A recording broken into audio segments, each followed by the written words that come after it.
Au cours des dernières semaines de la guerre, Hitler examinait des rapports et des cartes qui ne correspondaient plus à la réalité. Les ordres continuaient d'être émis, les plans étaient rédigés, tandis que le front s'effondrait de tous côtés. L'idée d'une dernière résistance commença à prendre forme, plus par inertie que par stratégie. Les divisions entières existaient seulement sur le papier. Les communications échouaient. Les commandants attendirent des instructions qui n'arrivaient pas. Chaque nouvel ordre exigeait l'impossible. Maintenir chaque position, combattre sans munitions, rejeter toute retraite. Le quartier général continuait de fonctionner, déconnecté du front, mu par la routine et la peur du châtiment. À quel moment a-t-on cessé de planifier et cela s'est-il transformé en déni? Qu'est-ce qui était réellement maintenu avec ces ordres? Combien de temps peut durer une guerre lorsqu'il ne reste plus personne prêt à y croire? L'effondrement du Reich, le début de la chute totale. En septembre 1944, le Troisième Reich entre dans sa phase terminale. Les fronts s'étendent au-delà de toute capacité logistique et commencent à s'effondrer en même temps à l'est et à l'ouest. La défaite en Normandie et l'anéantissement du groupe d'armées centre pendant l'opération Bagration éliminent toute possibilité de manœuvre stratégique. Les registres du haut commandement de l'armée reflètent la perte mensuelle de divisions complètes et la dissolution progressive des réserves. Les nouvelles formations qui arrivent aux lignes manquent de blindés et se composent de recrues adolescentes ou de soldats convalescents.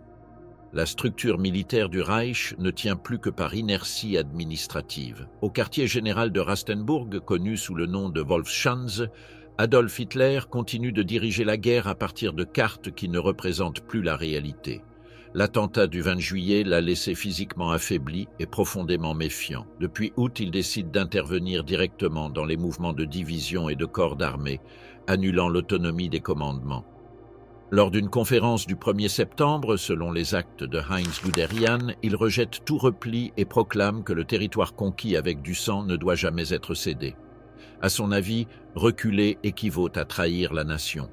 Le principe tactique de la défense élastique, défendu par le maréchal von Rundstedt, propose de se replier vers des lignes plus courtes pour concentrer les ressources et stabiliser les fronts. Les calculs de l'état-major montrent qu'un repli ordonné derrière le Rhin permettrait de retrouver une capacité opérationnelle. Hitler interprète la proposition comme de la lâcheté. Le 3 septembre, il émet la directive du Führer numéro 63, interdisant tout retrait sans son autorisation personnelle. Dans les archives du haut commandement de la Wehrmacht apparaît une note marginale du général Jodl. Ce n'est pas de la stratégie, c'est de l'immobilité institutionnalisée. À partir de ce moment, les commandants décrivent un système militaire paralysé. Les divisions Panzer ne peuvent plus effectuer de contre-attaques mobiles par manque de carburant. La Luftwaffe a perdu le contrôle aérien et souffre d'une pénurie de pilotes. Le chemin de fer, soumis à des bombardements constants, transporte des réfugiés au lieu de munitions. Guderian écrit à sa femme que le front se maintient par la volonté d'un seul homme, mais cette volonté s'impose contre toute réalité matérielle. Entre septembre et novembre, les discussions entre Hitler et ses généraux atteignent un niveau de confrontation ouvert. Rundstedt, depuis le front occidental, avertit que la ligne de la Meuse ne peut pas être maintenue. Walter Model informe que la perte d'Arnhem et la rupture néerlandaise laissent l'Allemagne sans défense naturelle. Hitler interrompt les deux rapports et affirme que la résistance ne se soutiendra pas dans la géographie mais dans la foi. La notion de volonté comme force militaire remplace la planification opérationnelle. Les protocoles des conférences militaires, conservés dans les archives de l'Institut für Zeitgeschichte, montrent le ton de ces réunions. Lors d'une session du 19 octobre, Guderian propose de se replier depuis la Pologne jusqu'à la ligne de l'Oder. Hitler l'accuse de défaitisme et cette même nuit ordonne l'exécution de plusieurs officiers accusés d'abandonner des positions en Prusse orientale. Les exécutions réalisées par des pelotons des SS à Heiligenbeil instaurent un climat de terreur au sein du commandement. Les officiers apprennent à taire les rapports négatifs.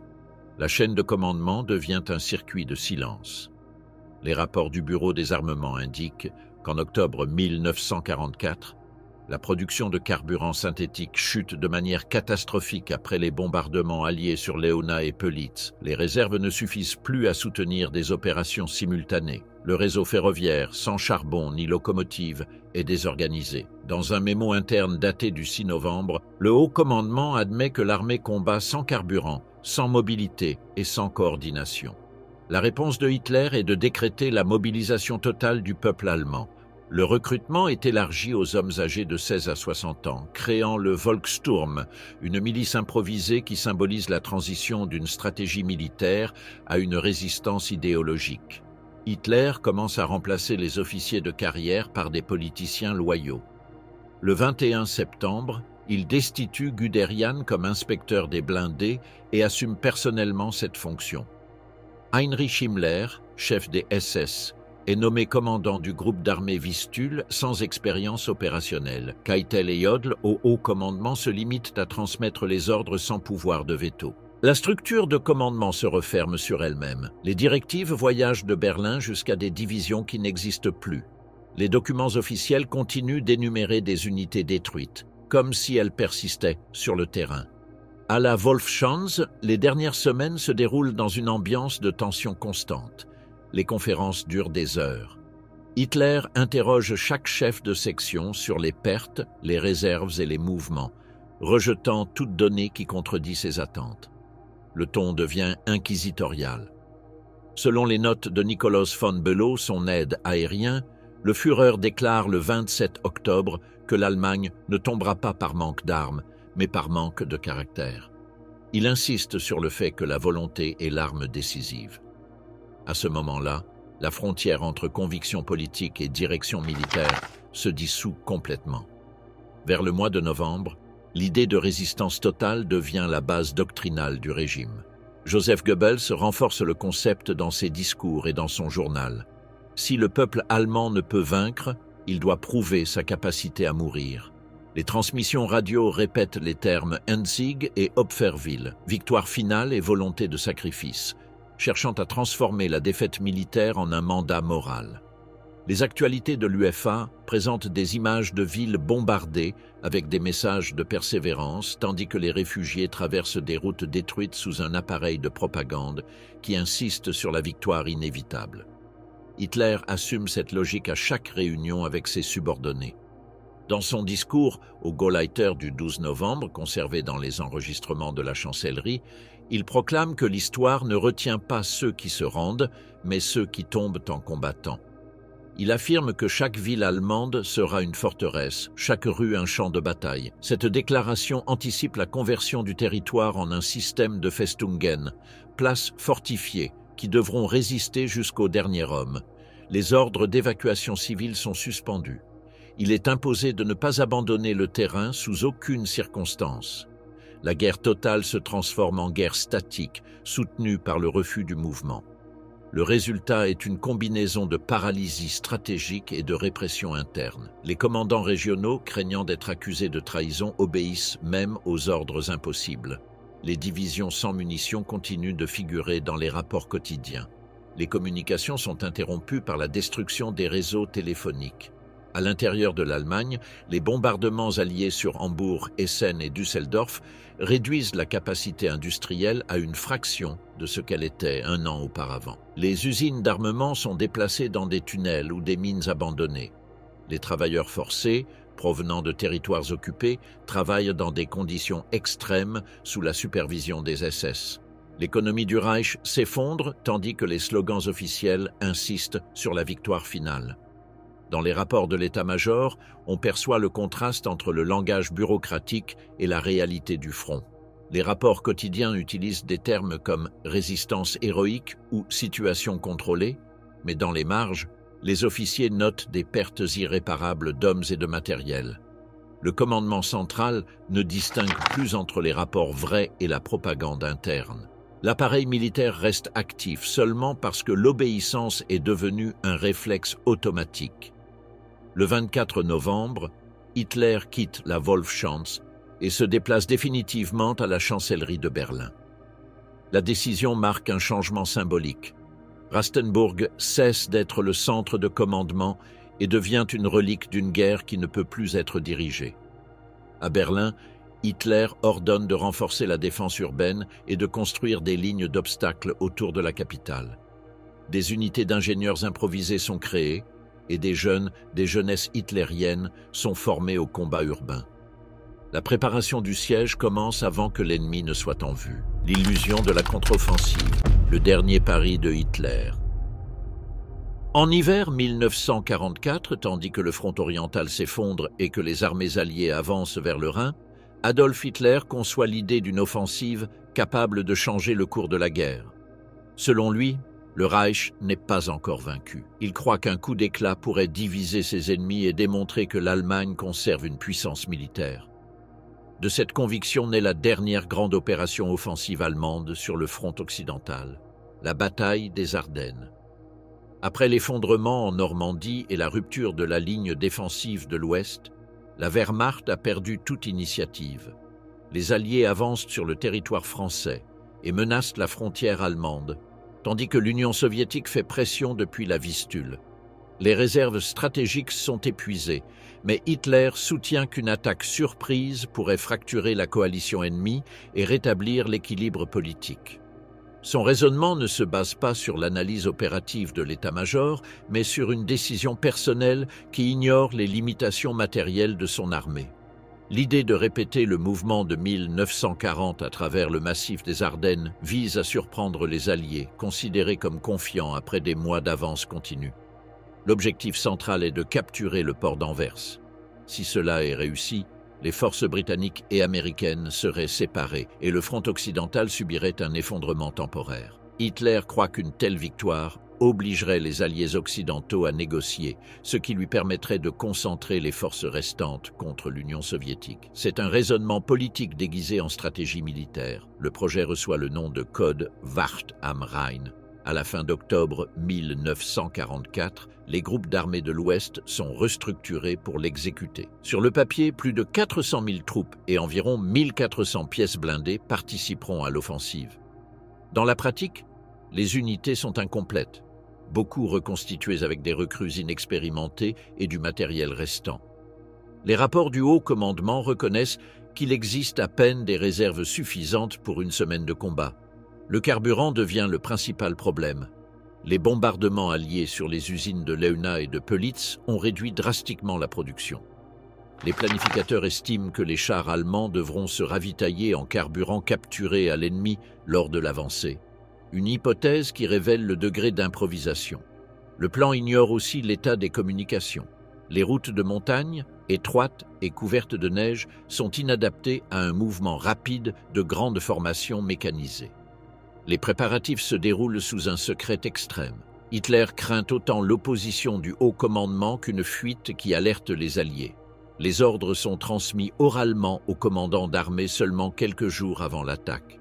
Cette méthode, conçue pour préserver la surprise, produit l'effet contraire, une opération sans coordination efficace entre les différents niveaux de commandement.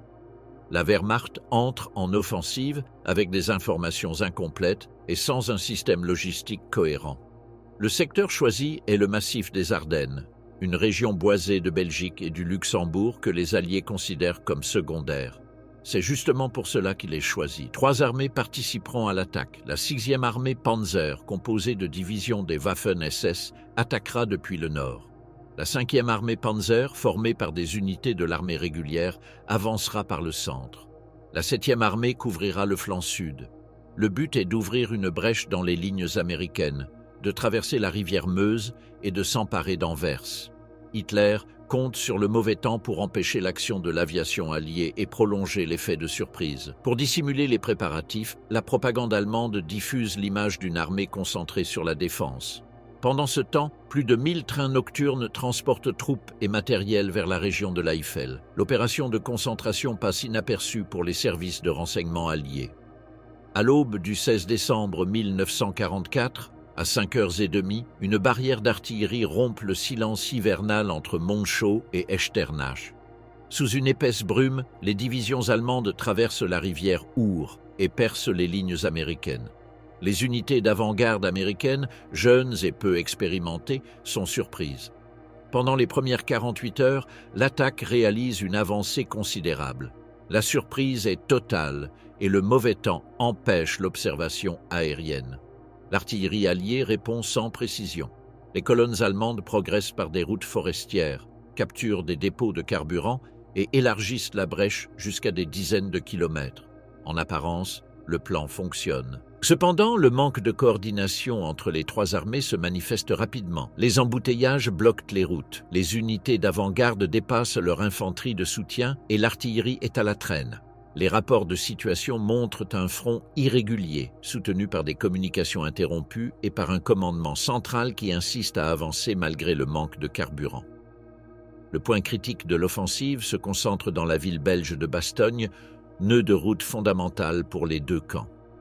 La 101e division aéroportée américaine est envoyée en urgence pour sa défense. Les blindés allemands encerclent la localité avec l'espoir d'un effondrement rapide. Mais la résistance se maintient et le siège se prolonge. Tandis que les forces allemandes emploient temps et ressources dans le siège, le commandement allié réorganise ses lignes et concentre ses réserves. L'initiative commence à se déplacer. Le 23 décembre, le changement météorologique modifie le cours de l'opération. Le ciel se dégage et l'aviation alliée reprend la domination de l'air. Les chasseurs bombardiers attaquent les colonnes allemandes, détruisent des dépôts de munitions et anéantissent des convois entiers. L'offensive perd de son rythme. Les chars sont à court de carburant, les véhicules sont abandonnés et beaucoup sont détruits par leurs propres équipages pour éviter la capture. La mobilité disparaît et avec elle la possibilité d'atteindre la Meuse. Les jours suivants transforment la pénétration initiale en une poche de résistance isolée. À la fin de décembre, les armées allemandes ne peuvent plus avancer. L'hiver aggrave les conditions. Les troupes manquent de vivres et de chauffage et les approvisionnements n'atteignent pas le front. Les blindés qui avaient réussi à pénétrer plus loin sont immobilisés. Bastogne est finalement libérée par les forces américaines le 26 décembre. Depuis lors, l'offensive se transforme en une retraite désordonnée. Les rapports de l'armée américaine et du haut commandement allemand lui-même s'accordent sur l'ampleur des pertes. Plus de 80 000 pertes entre morts, blessés et prisonniers, ainsi que la destruction d'une grande partie du matériel blindé restant. L'échec des Ardennes scelle le destin militaire du Reich. Les forces employées représentent les dernières réserves mobiles de l'Allemagne. Les ressources concentrées à l'ouest ne peuvent pas être remplacées et la défense du front oriental est affaiblie juste au moment où l'Union soviétique se prépare à lancer son offensive sur l'Oder. Les calculs de Guderian confirment que les divisions Panzer disponibles en janvier 1945 sont insuffisantes même pour couvrir la ligne de la Vistule. L'impact politique de la défaite est aussi profond. Hitler destitue plusieurs commandants du front occidental et centralise encore plus les décisions. La relation avec son état-major se détériore. L'opération conçue comme une démonstration de force devient un symbole d'isolement. Les documents du haut commandement, datés du début de janvier, reconnaissent que la Wehrmacht a épuisé sa capacité offensive. Cependant, la propagande interne présente le retrait comme un repli planifié.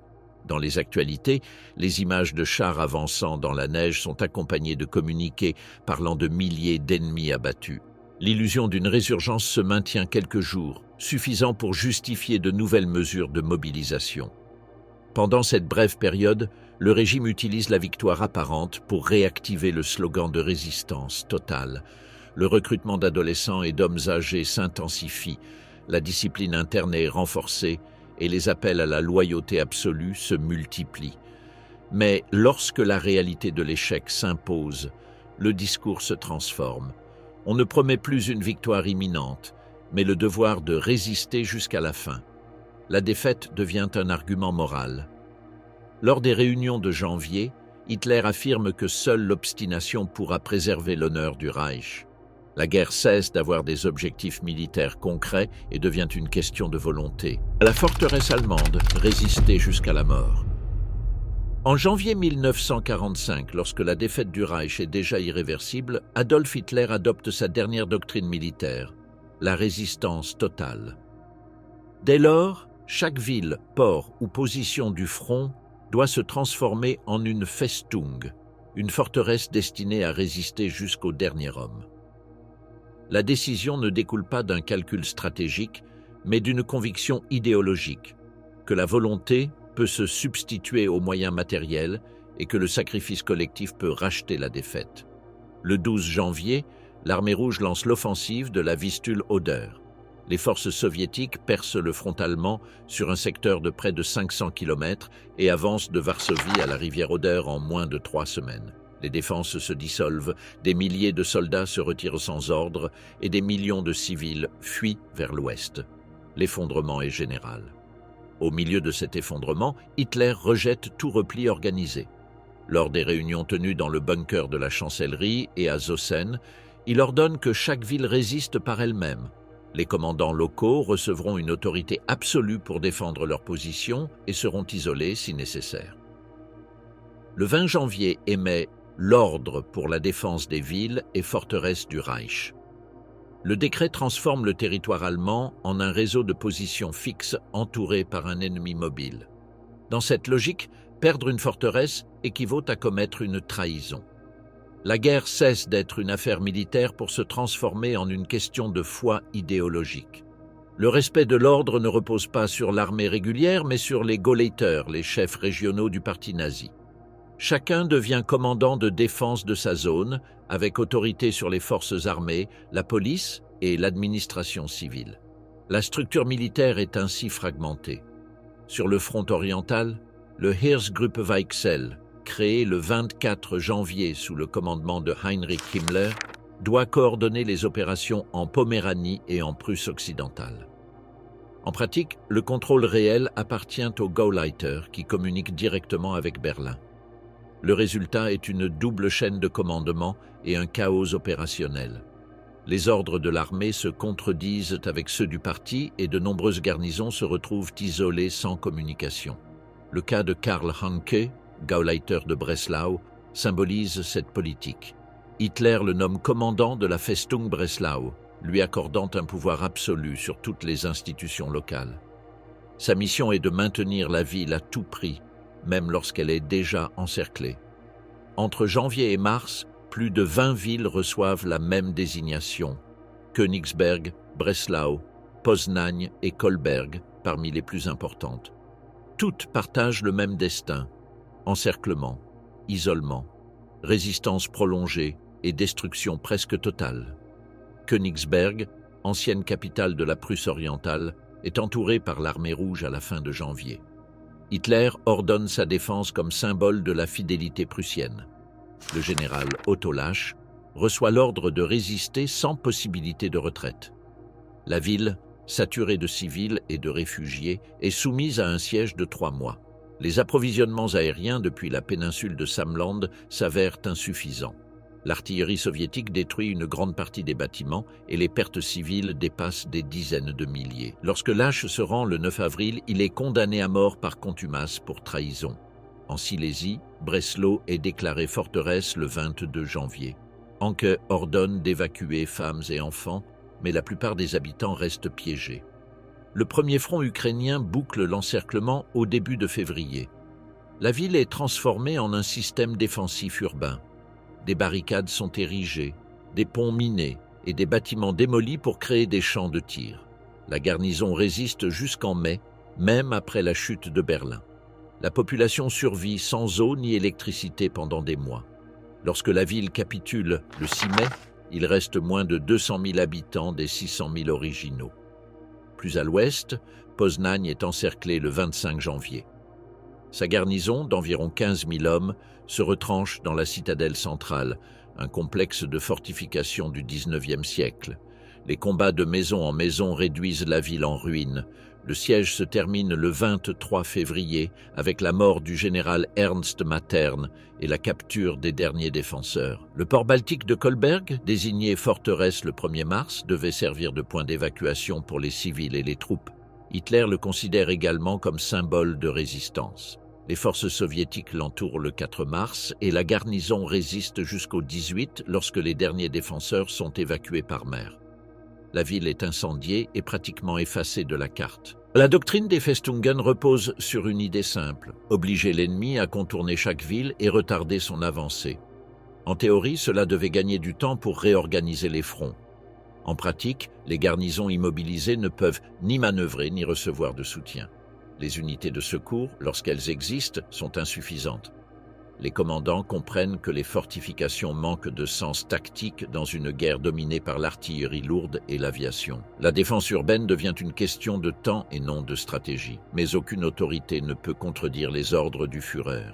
Résister est un mandat absolu. Le système logistique du Reich s'effondre sous cette politique. Des milliers de trains chargés de fournitures restent bloqués parce que les routes vers les villes assiégées sont coupées.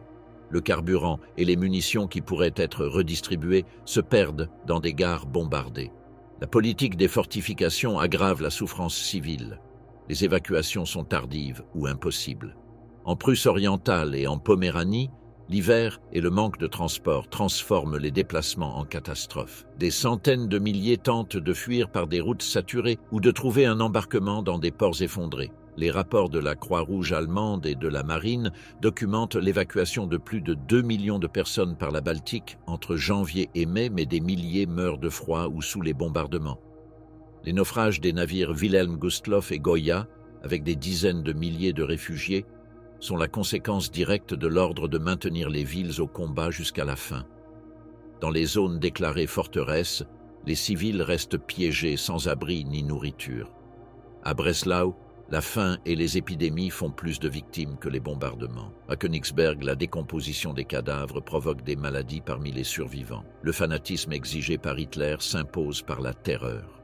Dans chaque forteresse, des tribunaux d'urgence sont établis avec le pouvoir d'exécuter quiconque exprime l'intention de se rendre. Officiers, soldats et civils sont fusillés pour défaitisme ou abandon de poste. À Breslau, plus de 700 personnes sont exécutées pendant le siège sur l'ordre du Gauleiter. À Königsberg et Poznań, les officiers qui proposent de capituler sont arrêtés et remplacés par des membres du parti. Les archives du ministère de la Justice du Reich, conservées dans les procès d'après-guerre, enregistrent plus de 3000 exécutions sommaires à l'Est entre janvier et mars, toutes couvertes par la doctrine de résistance totale. Alors que les forteresses tombent l'une après l'autre, Hitler ordonne l'application d'une mesure encore plus radicale: la destruction de toute infrastructure qui pourrait être utile à l'ennemi. Le décret, connu sous le nom de Nero-Befehl, est émis le 19 mars. Il ordonne la démolition des ponts, des usines, des voies ferrées et des centrales électriques. Le ministre de l'Armement, Albert Speer, comprend que cet ordre signifie l'anéantissement du pays. Bien qu'il l'accepte formellement, il coordonne secrètement avec quelques Gauleiters la préservation d'installations essentielles. Dans plusieurs régions, des officiers locaux désobéissent discrètement, conscients que la guerre est perdue. Dans les villes encore assiégées, les destructions sont bel et bien réalisées. À Kolberg et Poznań, les défenseurs font sauter des dépôts et des usines avant de se rendre. En Silésie, les ponts de l'Oder sont démolis, tandis que des milliers de civils tentent de les traverser. L'application de la doctrine de Festungen révèle la décomposition du système de commandement. Tandis que le Heeresgruppe Weichsel tente de maintenir une ligne défensive cohérente, les Gauleiter agissent de leur propre chef. Himmler, sans expérience militaire, reste à Berlin et émet des ordres contradictoires. L'armée cesse de fonctionner comme une structure hiérarchique. Chaque forteresse devient une cellule isolée. Les communications sont interrompues et la coordination disparaît. L'isolement transforme la résistance en un symbole. Les villes-forteresses cessent d'avoir une fonction militaire et commencent à représenter l'obéissance au Führer. Chacune doit démontrer que sa foi dépasse la défaite. Entre janvier et mars, la majorité des Festungen désignées sont détruites ou capturées. Königsberg tombe en avril, Breslau en mai, et le reste disparaît en quelques semaines. Il ne reste que des ruines, sans valeur stratégique ni population. Les pertes humaines sont incalculables.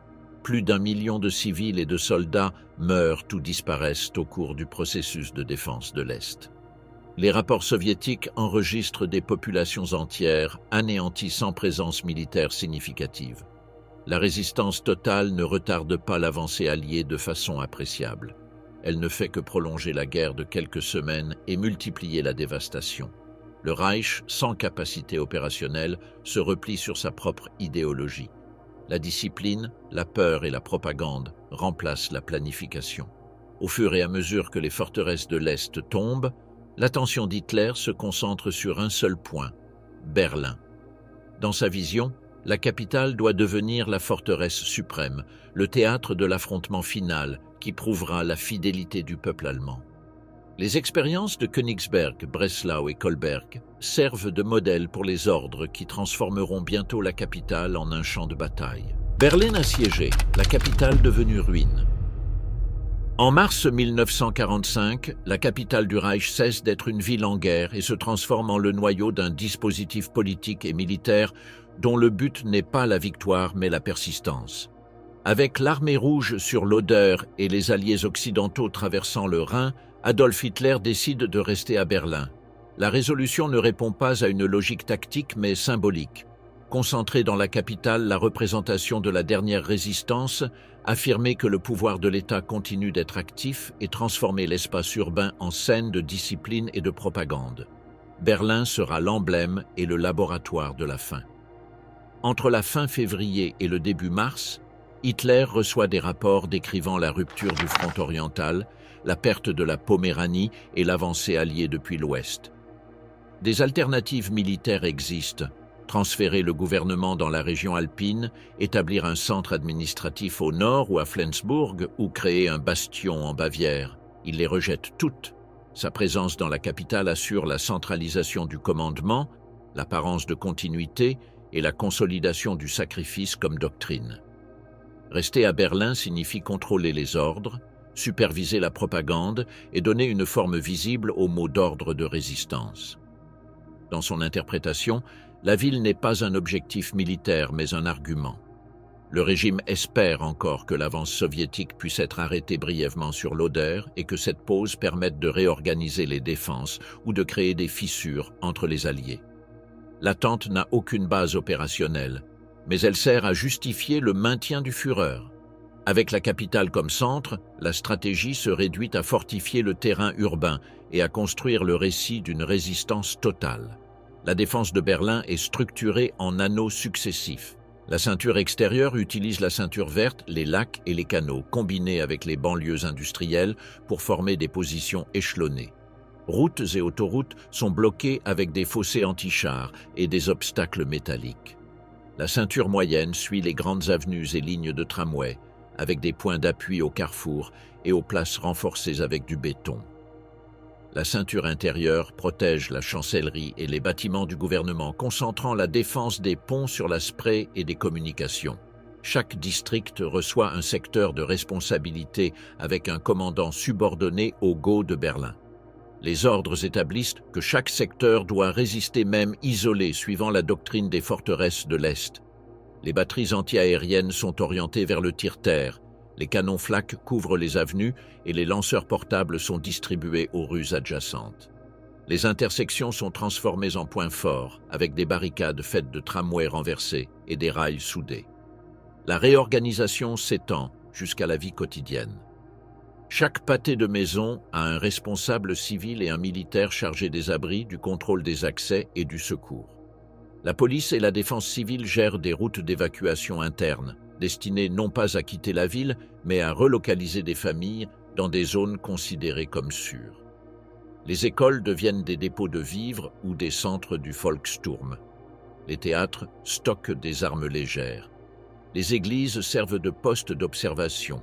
Les tramways inutilisés renforcent les barricades et les tunnels souterrains sont classés par leur utilité pour le mouvement couvert de personnel ou pour connecter des dépôts et des hôpitaux. La mobilisation du Volkssturm atteint son point culminant en mars.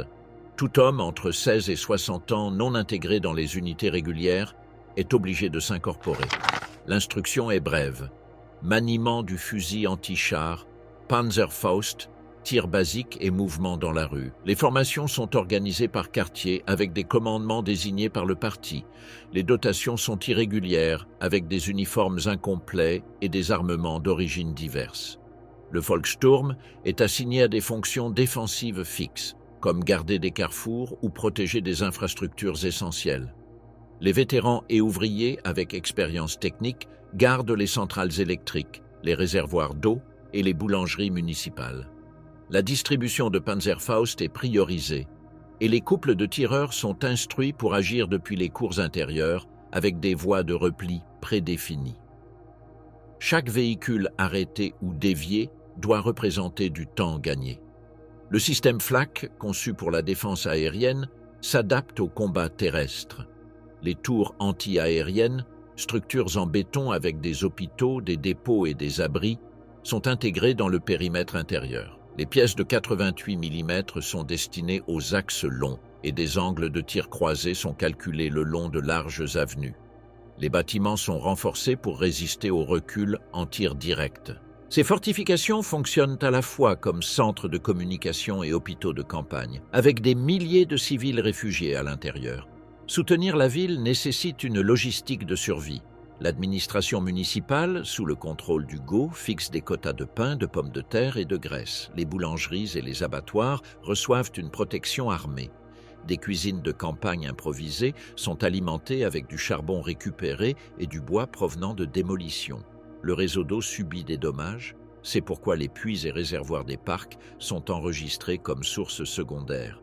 L'eau doit être bouillie avant d'être distribuée pour éviter les épidémies de dysenterie. L'énergie est réservée aux hôpitaux et aux stations de pompage. L'éclairage public est maintenu au minimum et les lignes de tramway sont utilisées comme transport manuel pour les blessés et le chargement. Le système de santé est organisé en 3 niveaux. Principaux hôpitaux pour chirurgie, cliniques de quartier pour stabilisation et postes de secours dans les sous-sols. Des équipes mobiles transportent les blessés sur des civières et des traîneaux improvisés. La pharmacie municipale centralise la morphine et le matériel de suture et chaque secteur reçoit des équipements de chirurgie mineure. Le personnel auxiliaire est formé au contrôle des hémorragies et à l'immobilisation des fractures. La ville se bunkerise. En plus des grands abris et des stations souterraines, chaque bâtiment renforce ses sous-sols avec des murs intérieurs et des étais. Des passages sont ouverts entre les immeubles contigus pour permettre des déplacements sans sortir à la surface. Le métro et les tunnels ferroviaires servent de voies de liaison logistique. Les signaux de refuge sont peints avec des matériaux résistants et chaque bâtiment désigne un responsable pour contrôler l'accès, la ventilation et l'enregistrement des occupants. L'objectif est de maintenir l'ordre et des statistiques minimales de survie par secteur. Alors que l'ingénierie urbaine transforme Berlin en une forteresse, Joseph Goebbels définit le cadre narratif. Sa propagande insiste sur 3 concepts: sacrifice, apocalypse et honneur. Le sacrifice comme démonstration de loyauté, l'apocalypse comme métaphore de l'affrontement final et l'honneur comme équivalence entre résistance et dignité. Les émissions radiophoniques proclament que chaque maison est une forteresse et chaque Berlinois un soldat. Les tracts associent la tradition prussienne à la défense urbaine et énumèrent des devoirs civils. Collaborer avec le Volkssturm, maintenir les outils de démolition, conserver les trousses de premiers secours. Dans les actualités, les images de barricades et de femmes portant des briques remplacent les communiqués militaires. Le langage évite les pertes et répète des verbes de persévérance. L'objectif n'est pas d'informer, mais de produire l'obéissance. Les tâches défensives se multiplient. Ingénieurs et équipes civiles démolissent des bâtiments instables pour créer des champs de débris qui empêchent le passage de blindés. Des ponts secondaires sont préparés pour la démolition et des obstacles en acier sont installés sur les avenues. Les parcs, y compris le Tiergarten, sont dégagés pour des lignes de tir, tandis que les canaux sont bloqués avec des barges coulées. Les usines se transforment en bastions. Leurs structures en béton permettent de placer des armes automatiques, et les cheminées servent d'observatoires de signaux visuels pour coordonner des mouvements courts lorsque les radios échouent. La communication entre secteurs prend plusieurs formes. Les lignes téléphoniques enterrées sont prioritaires, et des messagers à vélo ou à pied, avec des itinéraires fixes, sont organisés. Sur les toits, des panneaux et des lampes avec des codes convenus sont utilisés. Les bulletins de situation sont imprimés manuellement avec des pochoirs réutilisables pour indiquer les changements de ligne ou les zones fermées en raison d'effondrements. La redondance est essentielle. Les ordres circulent en plusieurs exemplaires par messager avec des mots de passe et des sceaux pour éviter les contrefaçons. Le rationnement est révisé chaque semaine. Les cartes de rationnement sont tamponnées par escaliers et rues. Le travail obligatoire est divisé en équipes. Déblayage des débris, fortification, transport et réparation nocturne. Une banque de matériaux est créée avec des traverses, des poutres, des sacs de sable et des outils. Des brigades mixtes composées de techniciens, d'ouvriers et de membres du Volkssturm assurent les services minimums d'eau et d'électricité. Les sous-stations disposent de gardes armés et de générateurs. Le contrôle interne est renforcé. Couvre-feu, passage de circulation et contrôle aux intersections. Chaque cour avec sortie sur plusieurs rues est équipé de portes renforcées et de responsables de l'enregistrement des résidents. Des patrouilles composées de la police, du parti et du Volkssturm vérifient la conservation des armes et des outils. Les écoles et associations de quartier distribuent des manuels brefs sur le combat urbain. Se déplacer collé au mur, détecter les incendies, reconnaître les poses de l'artillerie et utiliser des couvertures humides contre le phosphore. Un vocabulaire commun d'urgence est diffusé pour simplifier les communications orales. La propagande consolide le mythe de Berlin comme dernier bastion. Il ne s'agit pas seulement de résistance physique mais d'affirmation de l'existence politique. Les discours insistent sur le fait que tant que la capitale résiste, le Reich reste vivant.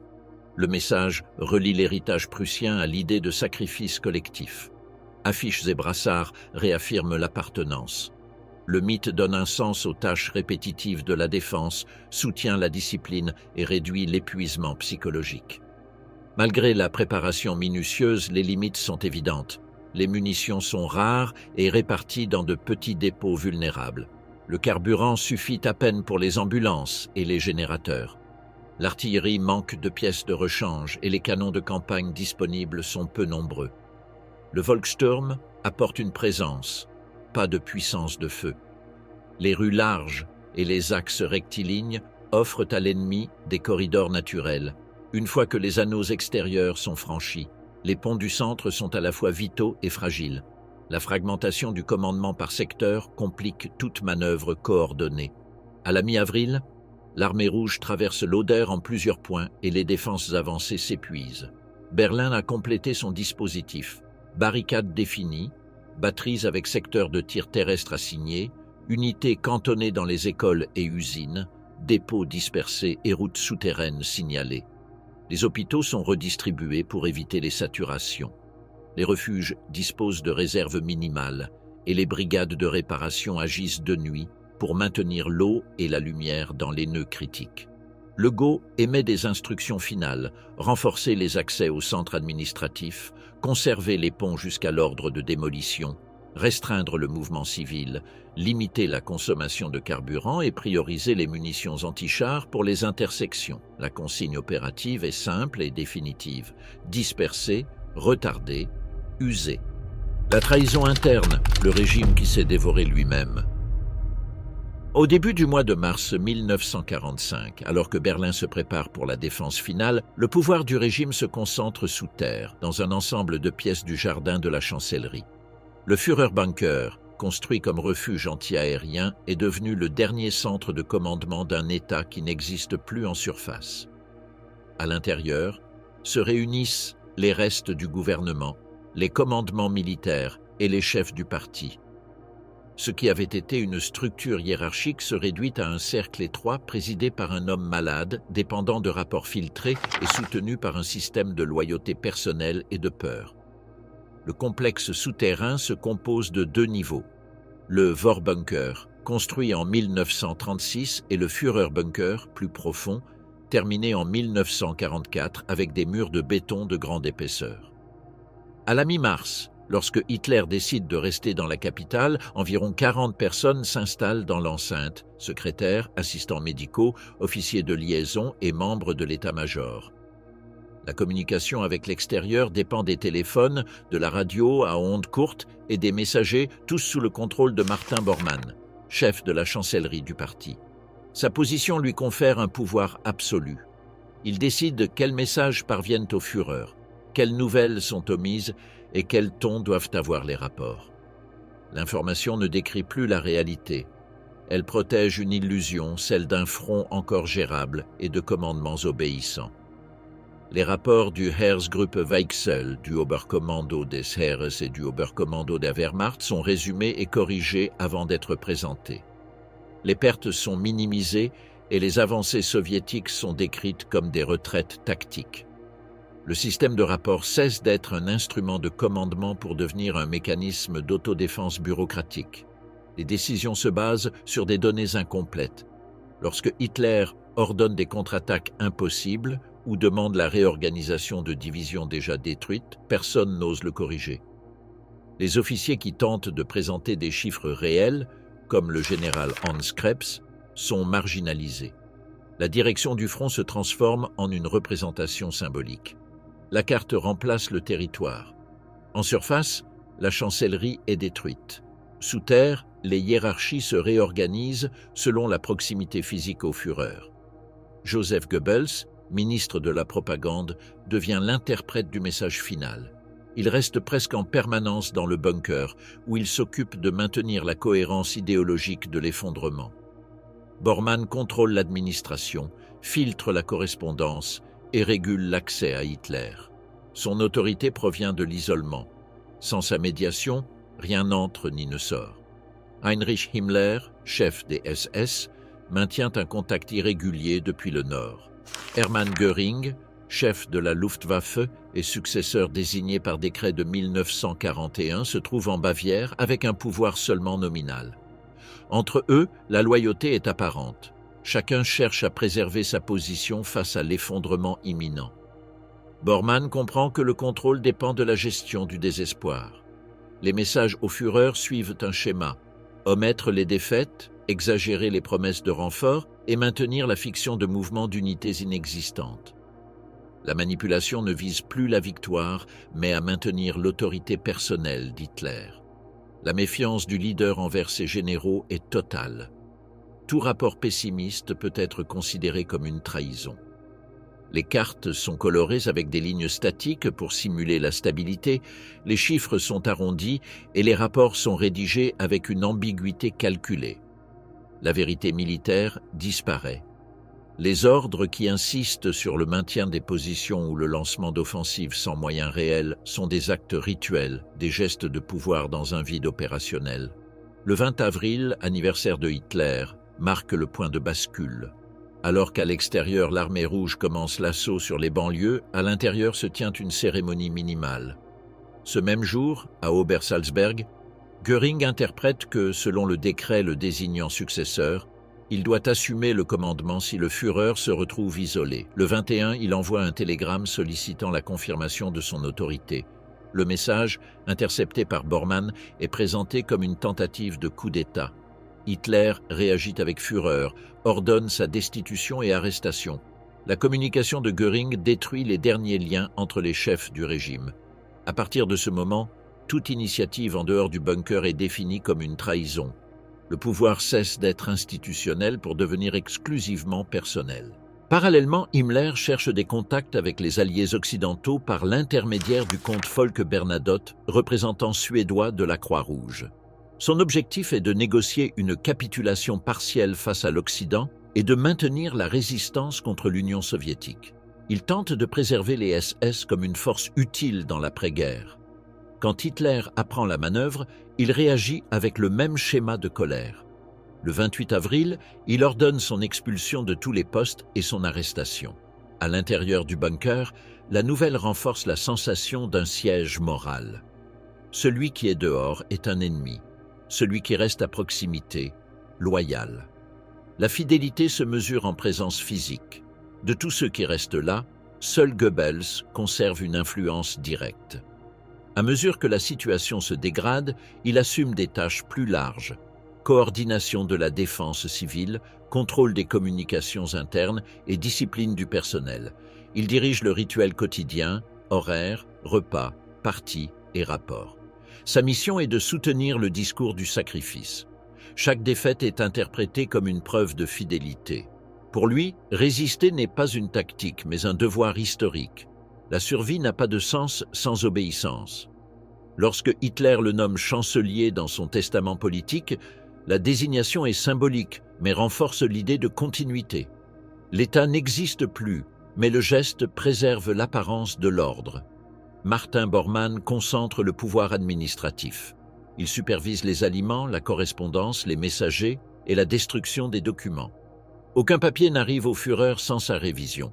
Son attitude combine loyauté apparente et calcul personnel. Alors que le régime s'effondre, il prépare des voies d'évasion et protège des archives sélectionnées. Il sait que le parti est dissous, mais maintient le simulacre de normalité pour éviter la désintégration psychologique du groupe. Ces jours-là, sa signature régule la vie souterraine. Garde, repos, distribution d'eau et rations. Quand Hitler tombe malade ou s'isole, Bormann émet des ordres en son nom, prolongeant la fiction d'un commandement opérationnel. Le bunker fonctionne comme une machine de décision vide. Chaque nuit, des cartes d'un front inexistant sont révisées. Les généraux Krebs et Burgdorf présentent des rapports sur des unités dispersées ou détruites. Hitler ordonne des contre-attaques vers le nord et l'ouest avec des divisions qui n'existent que dans les archives. Les communications avec l'extérieur se réduisent à des messages codés auxquels personne ne répond. En pratique, le Führerbunker est déconnecté de l'armée, mais continue d'émettre des ordres. La fonction du commandement est devenue un rituel administratif. Pendant que des documents sont signés, le pouvoir est considéré comme en vigueur. Les assistants maintiennent la routine par habitude et par peur. Des rapports sont établis, des documents sont scellés, des communiqués sont rédigés. Chaque acte bureaucratique prolonge la fiction du gouvernement. En surface, l'artillerie soviétique tombe déjà sur le centre de Berlin, mais sous terre, les voix continuent de parler de mouvements et de renforts. Le contraste entre le bruit de l'extérieur et la formalité intérieure définit l'état final du régime, un système qui persiste par inertie. Dans la nuit du 29 au 30 avril, Hitler dicte ses testaments, politiques et personnels. Dans ceux-ci, il réorganise un gouvernement qui n'a plus de territoire. Goebbels est nommé chancelier, Bormann ministre du parti et Karl Dönitz, commandant de la marine, président du Reich. L'acte remplit une fonction symbolique, réaffirmer l'autorité et donner un cadre juridique à la fin. Rédiger le document est une manière de maintenir l'ordre au milieu de l'effondrement. À l'intérieur, cela est interprété comme une clôture. La structure du pouvoir doit survivre au Führer même pour quelques heures. Dès lors, la direction de l'État se divise entre le noyau du bunker et le nouveau commandement naval au nord, qui tentera d'administrer les restes du pays après la mort du dictateur. La vie dans le bunker oscille entre le travail mécanique et l'attente. Les routines se répètent sans but. Le son de l'artillerie accompagne les heures sans différence entre jour et nuit. Les relations personnelles s'intensifient. La loyauté se confond avec la cohabitation. Les assistants, parmi eux Junge, Linge et Günsche, maintiennent la discipline, conscients que le temps s'épuise. Les officiers préparent des documents que personne ne lira. Dehors, la ville s'effondre. À l'intérieur, le langage reste administratif. Ordre, mots de passe, horaire. Hitler apparaît de plus en plus affaibli, avec des tremblements et des épisodes d'épuisement. L'entourage interprète les signes comme l'annonce d'une issue imminente. La priorité est de conserver l'image de contrôle. La loyauté dans ce contexte cesse d'être une vertu morale et devient une condition de survie. Celui qui doute est écarté, celui qui obéit, protégé. La peur d'être considéré comme traître maintient la cohésion. La structure se purifie d'elle-même, soutenue par l'habitude de l'obéissance. Goebbels, Bormann et les autres officiers agissent comme les gardiens d'une liturgie. Chaque ordre émis est un acte de foi en la continuité du pouvoir. Dans leur interprétation, la loyauté remplace la victoire. Alors que les autres commandements ont échoué, ils restent fidèles. Cette conviction justifie l'enfermement et donne un sens au sacrifice final. Le Führerbunker devient ainsi la métaphore d'un régime qui, ayant perdu toute capacité d'action, transforme l'obéissance en son dernier principe d'existence. L'ennemi intérieur, le Reich contre les siens. Entre janvier et avril 1945, le Troisième Reich mène une guerre sur deux fronts, contre les armées ennemies qui avancent sur son territoire et contre sa propre population à l'intérieur de ce territoire. Lorsque la défaite militaire devient irréversible, le régime transforme la répression interne en son dernier instrument d'autorité. Exécutions, tribunaux sommaires et persécution du défaitisme deviennent la routine. L'État, incapable de défendre ses frontières, ne peut se maintenir qu'en punissant ceux qu'il considère responsables de sa chute. La radicalisation punitive commence après l'offensive soviétique de janvier. Hitler interprète la perte de la Prusse orientale et de la Silésie non pas comme un effet de la supériorité militaire de l'adversaire, mais comme le résultat d'un manque de volonté. Depuis le bunker, il dicte des ordres qui définissent la désobéissance comme une trahison et la retraite sans autorisation comme de la lâcheté. Ces dispositions sont incorporées dans le Code pénal militaire d'urgence, modifié pour permettre des exécutions immédiates sans révision supérieure. Dans une guerre totale, tout doute devient sabotage. Les commandants acquièrent le pouvoir d'exécuter sur le champ des soldats ou des civils qui entravent la défense. Le changement de ton est absolu. Les ordres ne cherchent plus à maintenir la discipline, mais à la remplacer par la terreur. Les termes retrait ou reddition disparaissent du langage officiel. À leur place, on répète des formules comme défense sans concession ou résistance jusqu'à la dernière cartouche. Pour appliquer ces directives, les Fliegende Standgerichte sont créés, des tribunaux militaires itinérants qui opèrent près du front ou à l'arrière. Chacun est composé de 3 officiers, un greffier et un peloton d'exécution. Leur mission est de juger sommairement les cas de lâcheté, d'abandon de position ou de défaitisme. Ils se déplacent en véhicule ou en train et s'installent là où le commandement local dénonce l'indiscipline. La procédure ne dépasse pas 20 minutes. Il n'existe ni défense ni appel. Dans de nombreux cas, la sentence est décidée avant le procès. Les exécutions sont immédiates, souvent dans les fossés ou les cours de caserne, devant les camarades de l'accusé. Entre janvier et avril 1945, des milliers de soldats allemands sont fusillés par ces tribunaux. Les registres du haut commandement indiquent plus de 7000 sentences de mort sur le front de l'Est. Le but n'est pas de restaurer la discipline, mais d'offrir un exemple. Chaque exécution vise à réaffirmer l'autorité du Führer au milieu de l'effondrement. L'obéissance remplace l'espoir.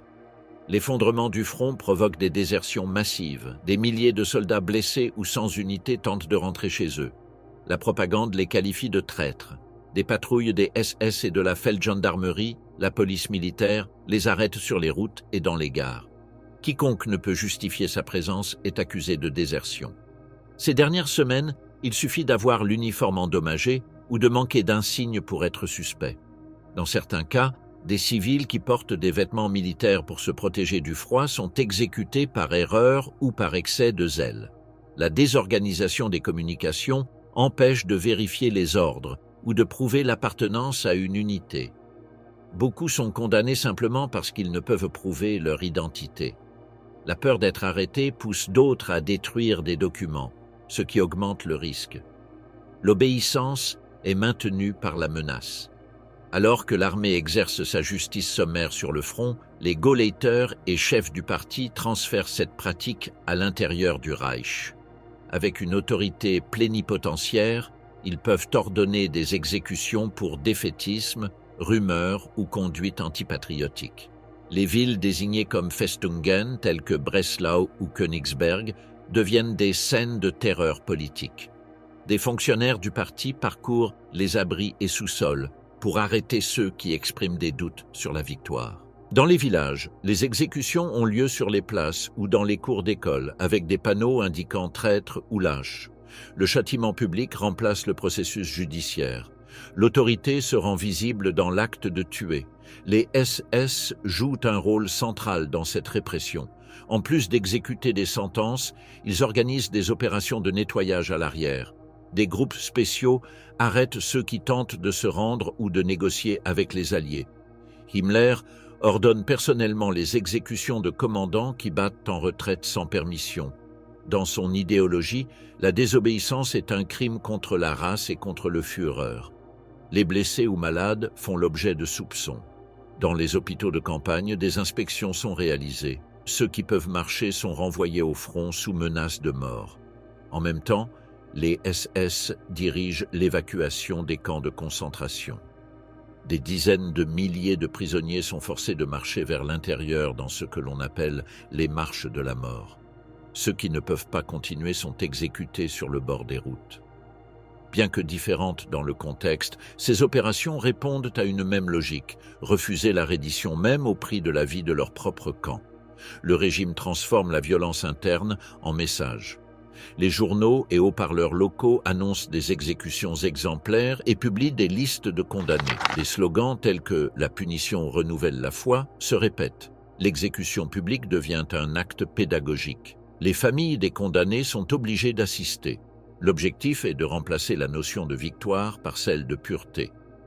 Tandis que le front s'effondre, le sacrifice des prétendus faibles maintient la fiction d'une communauté intacte. Le 19 mars, Hitler signe l'ordre Néron, Nero-Befehl, qui ordonne de détruire toutes les installations industrielles, énergétiques et de transport qui pourraient tomber aux mains de l'ennemi. L'instruction équivaut à un décret d'autodestruction. Usines, ponts et gares doivent être démolis sans considération pour la population civile. Le ministre de l'Armement, Albert Speer, comprend les conséquences et cherche à saboter l'ordre. Par des messages chiffrés, il demande de préserver les infrastructures essentielles. Dans certaines régions, ces instructions sont obéies. Dans d'autres, les Gauleiter appliquent la destruction avec un zèle fanatique. La tension entre obéissance et sabotage définit les dernières semaines du Reich. Exécuter les ordres signifie détruire le pays. Les désobéir équivaut à une trahison. Beaucoup d'ingénieurs et de maires simulent des démolitions ou retardent les exécutions. Dans d'autres endroits, cette désobéissance se paie de sa vie. Les archives militaires enregistrent de nombreux cas. Sur le front de l'Est, des commandants fusillés pour avoir reculé de quelques kilomètres. En Prusse orientale, un général exécuté pour avoir évacué des civils. En Bavière, des ouvriers pendus pour avoir répandu des rumeurs sur l'arrivée des Alliés. À Berlin, des patrouilles mixtes de partis et de police arrêtent quiconque parle de reddition. La frontière entre délit et commentaire disparaît. La justice devient le reflet de la peur collective. À mesure que le front se dissout, le système punitif perd sa cohérence. Les ordres d'exécution se multiplient, mais les exécuteurs commencent à douter. Dans certains cas, les pelotons refusent de tirer et sont fusillés à leur tour. La peur de punir et d'être puni coexistent dans les mêmes unités. Les officiers émettent des ordres sachant que personne ne les exécutera, et les soldats font semblant de les respecter. La discipline formelle se maintient, mais l'autorité s'est vidée. Les tribunaux volants disparaissent dans le chaos. Certains juges fuient, d'autres sont capturés. Les exécutions continuent de manière dispersée, sans coordination ni sens. Le châtiment perd sa fonction originale. Il ne discipline plus, il ne fait que confirmer l'impuissance du système. Dans les derniers jours du Reich, l'acte de punir cesse d'être lié à la loi et devient une affirmation idéologique. Fusiller un lâche ou pendre un défaitiste équivaut à démontrer que le pouvoir existe encore. Chaque exécution est une tentative de reconstruction symbolique de l'ordre perdu. Les discours officiels insistent sur le fait que le véritable ennemi est à l'intérieur. Cette idée, présente depuis les origines du régime, atteint son paroxysme lorsque l'ennemi extérieur occupe déjà presque tout le pays. La guerre contre les Alliés se transforme en guerre contre le propre peuple. Les autorités locales s'accrochent au châtiment comme ultime preuve de fidélité. Quand aucun ordre ne peut altérer le résultat militaire, exécuter un suspect est considéré comme une victoire morale. La répression devient un rite bureaucratique de loyauté. En avril, avec l'armée rouge traversant l'Oder et les Alliés occupant le nord et le sud, l'appareil répressif se fragmente. Les Gauleiter fuient ou se suicident, les tribunaux cessent de fonctionner, les prisons s'ouvrent. Cependant, dans plusieurs villes, les patrouilles du parti continuent de fusiller des civils, même après l'entrée des Alliés. Les ordres anciens continuent d'être exécutés bien que l'autorité ait disparu. La chute de l'Est, l'armée rouge sur l'Allemagne. Le 12 janvier 1945, l'offensive soviétique de la Vistule-Oder marque le début de l'effondrement militaire du Troisième Reich. En moins de 3 semaines, l'armée rouge parcourt plus de 500 km, détruit la défense allemande et se trouve aux portes de Berlin. Aucune opération antérieure n'avait réalisé une avancée aussi rapide sur un territoire aussi vaste. La frontière orientale du Reich, construite durant des années comme rempart défensif, disparaît en l'espace de quelques jours. À la fin de 1944, le Haut Commandement soviétique, le Stavka, planifie une offensive stratégique pour éliminer les groupes d'armées allemands qui défendent encore la Pologne et la Prusse orientale. Les forces principales, dirigées par Georgi Zhukov et par Ivan Koniev, se concentrent sur deux fronts, le premier front biélorusse devant Varsovie et le premier front ukrainien devant la Silésie. Le plan prévoit une attaque simultanée le long de la Vistule pour atteindre l'Oder sans interruption. La supériorité numérique est écrasante. Plus de 2 millions de soldats, 30 000 pièces d'artillerie, 6 000 chars et 5 000 avions.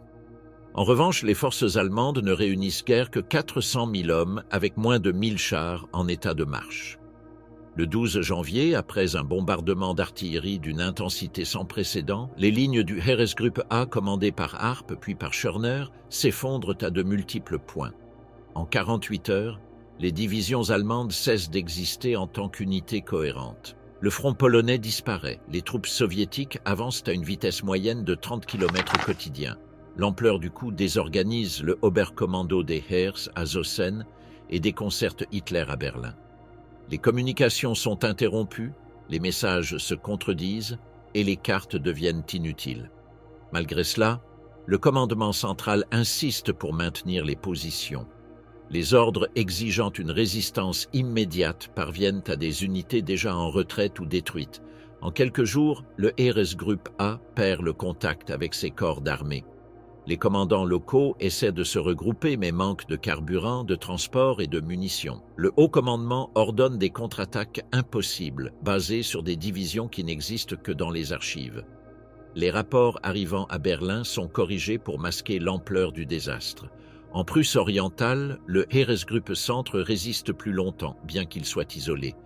Les ordres d'Hitler interdisent tout repli vers l'ouest, arguant que cela ouvrirait la voie à la capitale. La décision condamne des centaines de milliers de soldats et de civils piégés dans les provinces baltes et prussiennes. La Prusse orientale, noyau historique du militarisme allemand, se transforme en un champ de ruines. Tilsit, Gumbinnen et Allenstein tombent en quelques jours.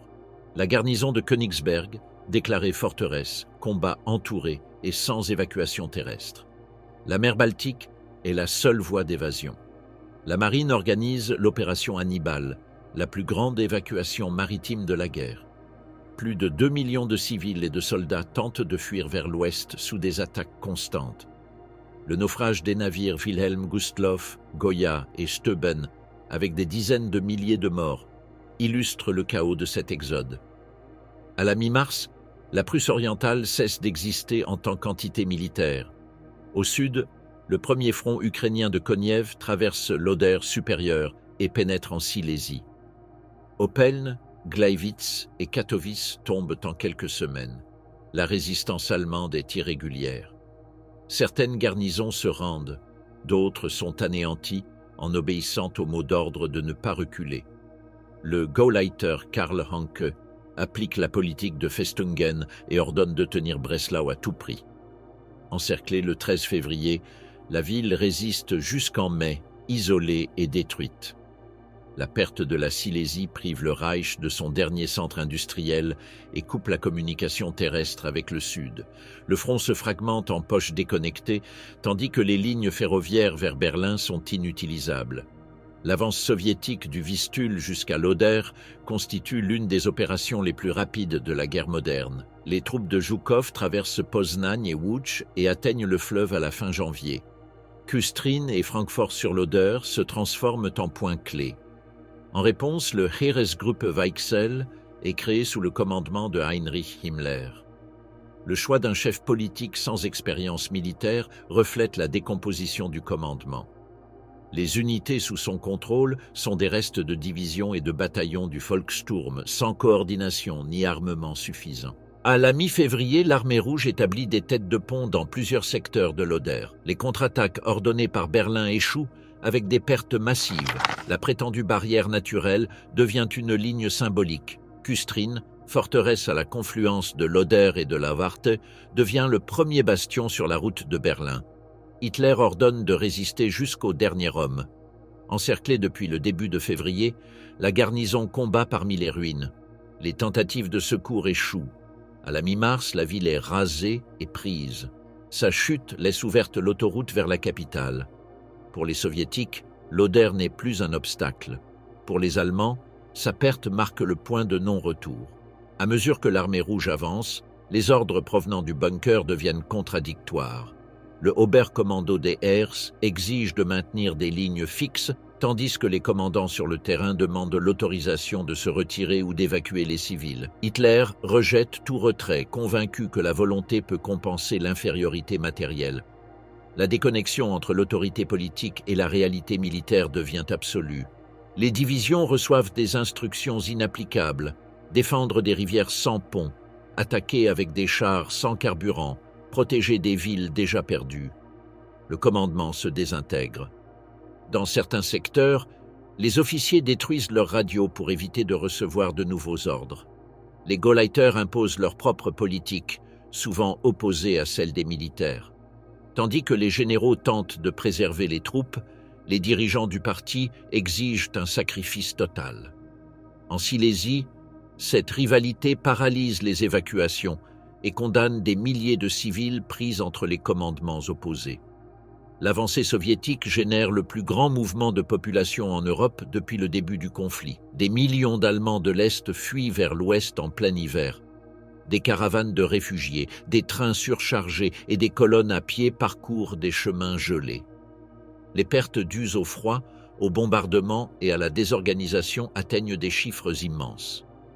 Les routes se transforment en voies de catastrophe. Les colonnes civiles se mêlent aux unités militaires en déroute. Les trains avec blessés et familles saturent les gares et les déviations. Les convois d'approvisionnement s'effondrent. Le résultat est une masse en mouvement sans direction ni protection. L'effondrement logistique affecte directement la défense. Les routes bloquées empêchent les mouvements de troupes et de fournitures. Les colonnes de réfugiés servent, sans le savoir, de boucliers involontaires.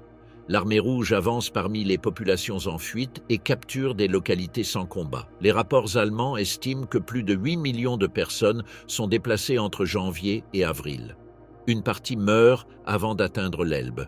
La frontière orientale cesse d'être une ligne militaire et devient un couloir de décomposition sociale.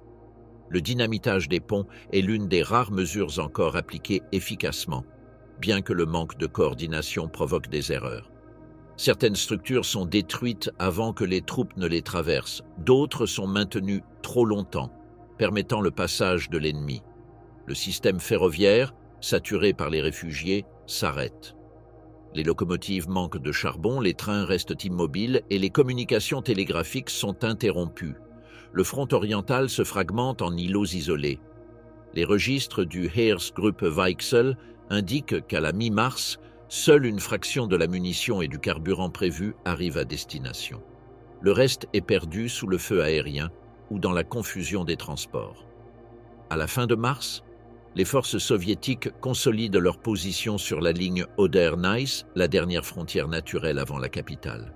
L'armée allemande tente d'organiser ce qu'on appelle le front de l'Oder avec des restes de divisions, des volontaires du Volkssturm et des unités blindées dispersées. Les ordres de Hitler sont clairs, maintenir la ligne à tout prix.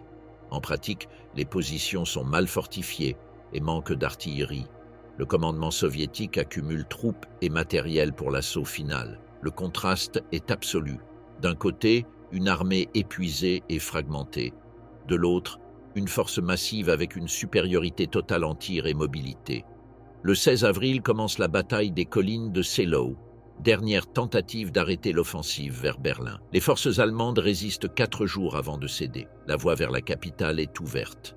En 3 mois, l'Allemagne perd plus d'un demi-million de soldats entre morts, blessés et prisonniers. Les réserves disparaissent, les dépôts d'armes sont capturés et les villes de l'Est sont en ruine.